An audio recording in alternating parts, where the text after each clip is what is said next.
بسم اللہ الرحمن الرحیم۔ السلام علیکم دوستو۔ احمد ایک عام سا لڑکا تھا جو ایک چھوٹے سے گاؤں میں رہتا تھا۔ اس کے خواب بہت بڑے تھے لیکن وسائل بہت کم۔ اس کے والد ایک کسان تھے اور دن رات محنت کرتے تاکہ گھر کا گزارا چل سکے۔ احمد کا دل پڑھائی میں لگتا تھا لیکن غربت کی وجہ سے وہ زیادہ تعلیم حاصل نہ کر سکا۔ اس کا دل ہمیشہ یہ سوچتا تھا کہ اگر اس کے پاس وسائل ہوتے تو وہ بھی کچھ بڑا کر سکتا تھا، مگر حالات نے ہمیشہ اس کے راستے میں رکاوٹیں ڈالیں۔ ایک دن گاؤں میں ایک بزرگ شخص آئے جو بہت دانا اور سمجھدار تھے۔ وہ احمد کی ذہانت اور محنت سے بہت متاثر ہوئے اور اس سے کہا، بیٹا، خوابوں کی راہ میں مشکلات آتی ہیں مگر جو ان کا سامنا کرتا ہے وہی کامیاب ہوتا ہے۔ یہ الفاظ احمد کے دل میں گھر کر گئے۔ اس نے طے کر لیا کہ وہ ہار نہیں مانے گا اور اپنے خوابوں کی تعبیر ضرور کرے گا۔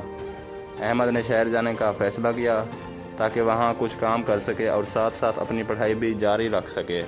اس نے اپنے والدین سے اجازت لی اور تھوڑی سی رقم لے کر شہر کی طرف نکل پڑا۔ اس کا دل دھڑک رہا تھا، آنکھوں میں امیدیں تھیں اور ذہن میں بہت سے سوالات۔ کیا وہ کامیاب ہو پائے گا؟ کیا شہر میں اس کے لیے کوئی موقع ہوگا؟ لیکن اس نے ہمت سے قدم بڑھا دیے۔ شہر پہنچ کر اسے احساس ہوا کہ زندگی یہاں بہت مشکل ہے، نہ رہنے کی جگہ، نہ کھانے کا بندوبست۔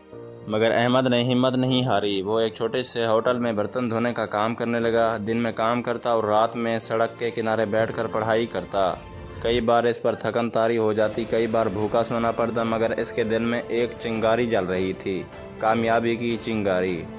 ایک دن ہوٹل میں ایک شخص آیا جو ایک بڑی کمپنی کا مالک تھا۔ اس نے احمد کو محنت سے کام کرتے دیکھا اور اس کا تجسس بڑھا۔ وہ احمد کے پاس گیا اور پوچھا، تم یہاں کام کیوں کر رہے ہو؟ احمد نے اپنی کہانی سنائی۔ اس شخص نے احمد کی آنکھوں میں عزم دیکھا اور اسے اپنی کمپنی میں ایک چھوٹے ملازم کے طور پر نوکری دے دی۔ یہ احمد کے لیے زندگی کا نیا موڑ تھا۔ اس نے اس موقع کو ضائع نہیں ہونے دیا۔ دن میں دفتر میں کام کرتا اور رات میں اپنی پڑھائی جاری رکھتا۔ آہستہ آہستہ اس کی محنت رنگ لانے لگی۔ اس نے نوکری میں ترقی حاصل کی اور ساتھ ہی ساتھ اپنی تعلیم بھی مکمل کی۔ کئی سالوں کی محنت کے بعد احمد ایک کامیاب بزنس مین بن گیا۔ اس نے وہ سب کچھ حاصل کر لیا جس کا اس نے خواب دیکھا تھا، مگر اس کا دل آج بھی اپنے گاؤں کے لیے دھڑکتا تھا۔ اس نے فیصلہ کیا کہ وہ اپنے گاؤں واپس جائے گا اور وہاں کے بچوں کو تعلیم کے مواقع فراہم کرے گا تاکہ کوئی اور احمد غربت کے باعث اپنے خوابوں سے محروم نہ ہو۔ جب وہ گاؤں واپس آیا تو سب حیران تھے۔ وہی احمد جو ایک عام سا لڑکا تھا آج ایک کامیاب انسان بن چکا تھا۔ اس نے گاؤں میں ایک اسکول بنایا جہاں غریب بچوں کو مفت تعلیم دی جاتی تھی۔ اس نے سیکھا تھا کہ خواب دیکھنا آسان ہوتا ہے مگر انہیں پورا کرنا صبر، محنت اور ہمت مانگتا ہے۔